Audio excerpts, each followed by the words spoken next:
Yesterday we have talked about the economics. Yesterday we have talked about the economics, the types of goods we and the study of human resources, in which we study the distribution of limited resources and unlimited wants. That is economics. We have covered the syllabus of economics, and we have talked about the classification of economics in two parts, microeconomics and macroeconomics.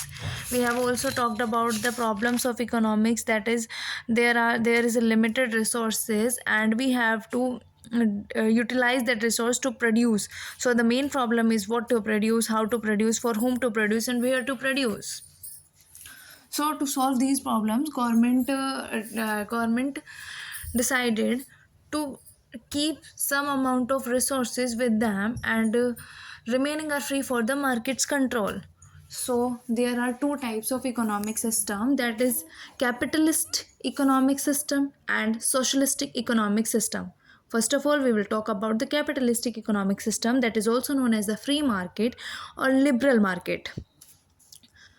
Market freedom में क्या होता है, government do not control each and every quantity of resources is with the market.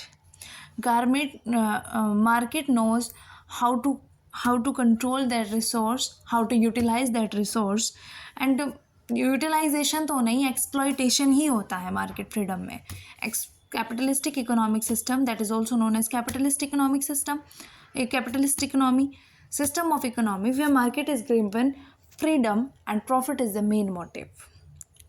Profit main motive होता है, ठीक है. अब market के पास सारे रिसोर्सेज हैं, अब वो क्या करेंगे, अपना प्रॉफिट कमाने की तो कोशिश करेंगे. There is a huge competition. everyone will want that their profit should be maximum. Okay, so today here we will talk about the features of capitalistic economy. As we earlier talked about, the main motive is profit maximization. Okay, they will produce everything to get maximum profit. No government control, laissez-faire. Laissez-faire, what does it mean? It is a French term and it means that leave me alone. Means that there is no government control, there is no others interpretation. They are self-sufficient, they can do whatever they want. Resources are owned by the private sector. Market mechanisms work here. Demands and supply mechanism works here. मैंने पहले ही बोला तुम लोगों से कि जितनी ज़्यादा supply होगी उतनी ज़्यादा डिमांड होगी. नहीं सॉरी, जितनी ज़्यादा डिमांड होगी उतनी ज़्यादा सप्लाई होगी. आपकी डिमांड से जितनी भी हो जाए उतनी सप्लाई यहाँ पर क्रिएट हो जाएगी. कभी भी आपने दुकान पे देखा होगा, आप कुछ भी लेने जाओ मार्केट में, उसकी कमी नहीं होती. उनके पास वैरायटी बहुत है, बहुत ज़्यादा वैरायटी है. अगर आप दुकान पे घुस गए, आप कुछ ना कुछ लेके ही बाहर निकलोगे, because there is no lack of supplies. As your demands increases, supply increases. No public sector. Consumer has freedom of choice. Consumer sovereignty. यहाँ पर क्या होता है, कंज्यूमर को ही प्राथमिकता दी जाती है. आप किसी भी प्राइवेट बैंक में जाओ, क्या होगा, आपसे चाय पानी पूछेंगे, आपकी इतने अच्छे से आपको सर्व करेंगे ताकि आप उनके बैंक में बार बार जाओ. आपके फ़ायदे की सारी बातें करेंगे कि आप इतना लोन लोगे तो सिर्फ इतना इंटरेस्ट लगेगा, अगर आप इतना पैसा डिपॉजिट करोगे तो आपके ऊपर इतना इंटरेस्ट लगेगा, आपका पैसा इतना हो जाएगा, वो हो जाएगा, जो भी कुछ है. आपके पास क्या होगी, आप कुछ भी जाओ, कुछ भी मांगो, आपके पास फ्रीडम ऑफ चॉइस होगी. आप किसी भी मार्केट में चले जाओ, मैंने अभी आपको बताया, आप किसी भी दुकान में जाओ, इतनी वैरायटी मिलेंगी, आप कुछ ना कुछ लेके बाहर निकलेंगे ही. Hire and fire policy is used. Means that अगर आप उनके काम का काम कर रहे हो, आपके होने से वहाँ की एफिशिएंसी बढ़ रही है. किसी कंपनी में आप जाते हो, अगर आप अच्छा काम कर रहे हो तो आपको रखा जाता है. लेकिन जैसे ही आपने उनकी कोई भी डील ख़राब कर दी या कुछ भी ऐसा हो गया कि जिसकी वजह से उनका प्रॉफिट ख़त्म हो गया या कम हो गया, वो आपको फायर कर देते हैं. More work more earn. आप किसी भी प्राइवेट जॉब में देखो, आप 9 to 5 नहीं, 9 to 10 भी काम करते हैं, आप ज़्यादा से ज़्यादा काम करते हैं. लेकिन आप ज़्यादा से ज़्यादा काम करते हो, आपको ज़्यादा से ज़्यादा मिलता है. Over exploitation of resources, profit maximisation के चक्कर में लोग क्या करेंगे कि हम रिसोर्सेज का और यूज़ करें, हम और सप्लाईज करें और अब सप्लाई बनाएं चीज़ों को, रिसोर्सेज का ओवर एक्सप्लॉयटेशन होता है, ठीक है। मतलब इंडस्ट्रियलाइजेशन होता है, ये जो कंपनीज़ बनती हैं, कुछ भी फैक्ट्रीज़ वगैरह जो भी प्राइवेट कंपनीज़ होती है वो बिल्कुल भी एनवायरनमेंट के बारे में नहीं सोचती, एनवायरमेंटल डिग्रेडेशन होता है।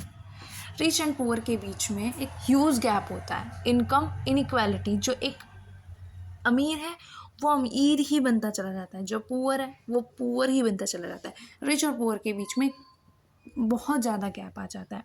फॉर एग्जाम्पल यूएसए के अंदर क्या है, कैपिटलिस्टिक इकोनॉमिक सिस्टम ही है, और father of capitalist economic system कौन को किसको कहा जाता है, एडम स्मिथ। एडम स्मिथ को ही हमने फादर ऑफ इकोनॉमिक्स भी बोला था, एज यू रिमेंबर।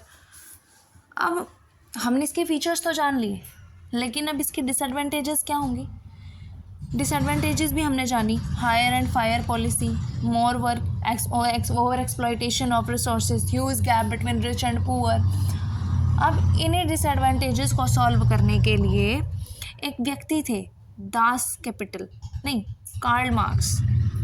उन्होंने क्या किया था, उन्होंने एक बुक लिखी थी, दास कैपिटल। उस बुक के अंदर उन्होंने जितने भी डिसएडवांटेजेस थे कैपिटलिस्ट इकोनॉमी सभी को कवर किया। उन्होंने बताया कि रिच और लेबर के बीच में गैप बढ़ता जा रहा है, gap will be increase continuously, rich will be getting richer and poor will be getting poorer.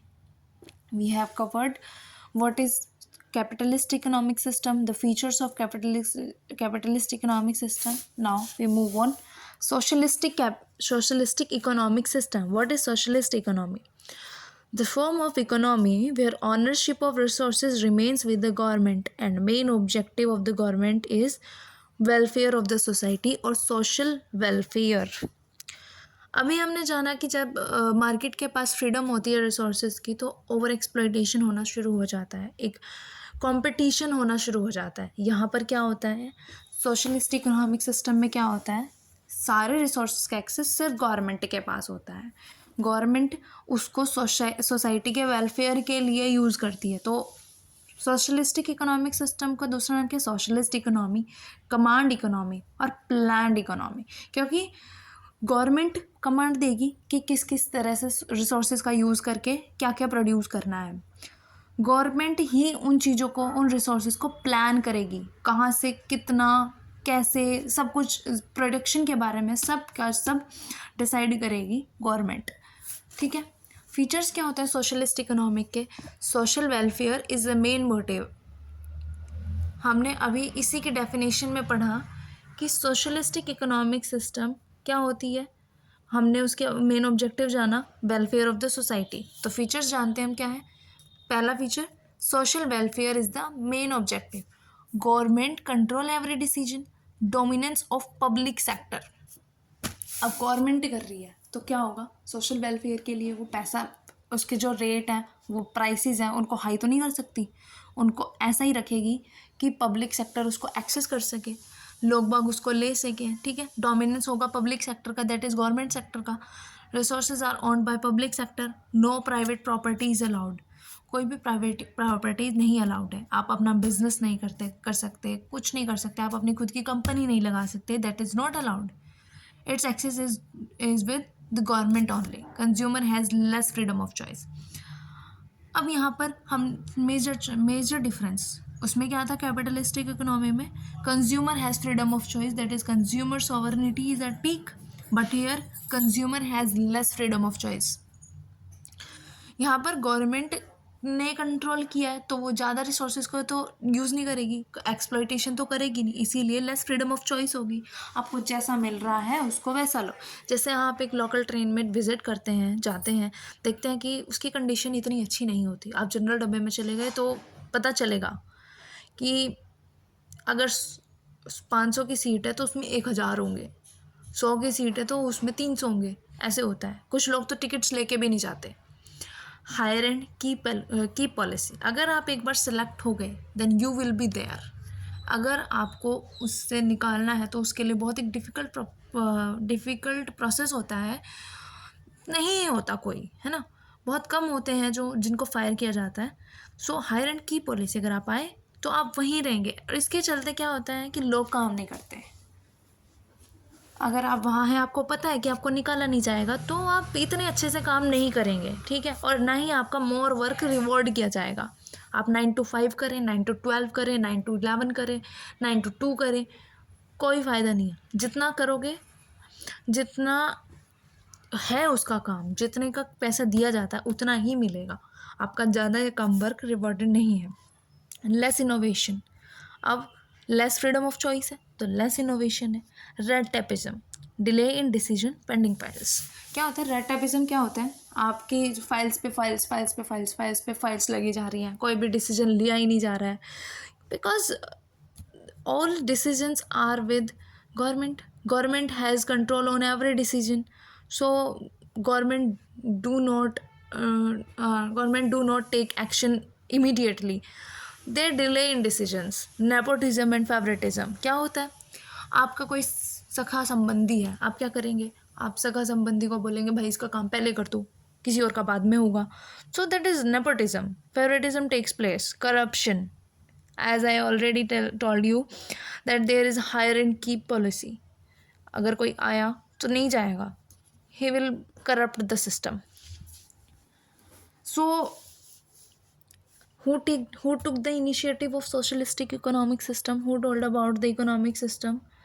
That is Karl Marx. Karl Marx is known as the father of socialistic economic. For example, USSR tried this socialist economic system. There are two systems, that is socialist economic system or communist economic system. Both look similar but has difference. Both objective is social welfare, but socialistic economics, there is no hard rules, there is corruption, there is nepotism, there is hire and key policy, less innovation. But in communist economy, there are hard rules, strict rules and single rule. You have to do work. आपसे काम कराया जाएगा, ज़बरदस्ती कराया जाएगा। अगर आप ये काम नहीं करते then you will be punished. अगर आपने कोई भी कानून तोड़ा, आपने कोई भी नियम तोड़ा, then you will be punished. The examples of communist economics are Korea and China. So आज हमने इसके बारे में पढ़ा। कल हम पढ़ेंगे एक और type of economy, that is mixed economic system, जो हम फॉलो करते हैं, इंडिया फॉलो करता है। मिक्स्ड इकोनॉमिक सिस्टम, हमने सोशलिस्ट इकोनॉमिक सिस्टम के मेरिट्स और डिमेरिट्स भी पढ़ी, कम्युनिस्ट इकोनॉमिक सिस्टम के मेरिट्स और डिमेरिट्स भी पढ़ी।